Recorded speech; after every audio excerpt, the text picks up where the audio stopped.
Hi and welcome to the short tutorial. In this video I will show you how to fix Instagram filters not working. So if your Instagram filters are not working, watch this video till the end and you have to follow the same procedure. And if this video really helps you out, do subscribe to my channel. So first of all, if you are facing this problem, you have to go to the phone settings. Okay, I can find it right here, settings. Okay, once you will click on the settings, after that you will see multiple options, so you have to click on the apps and the notification.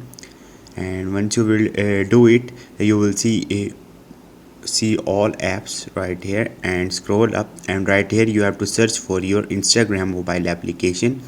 Once you will do it, after that you have to click on the storage and the cache. Once you will do it, and here you will see two options like clear storage and clear cache, so you have to click on the clear cache. Once you will do it, your cache of the Instagram will be deleted, and maybe you will be able to fix the problem of your filters not working. So this is the way you can do it. Hope this video will helpful for you. If you have any question, you can ask me in the comment section, and don't forget to subscribe my channel. Thank you.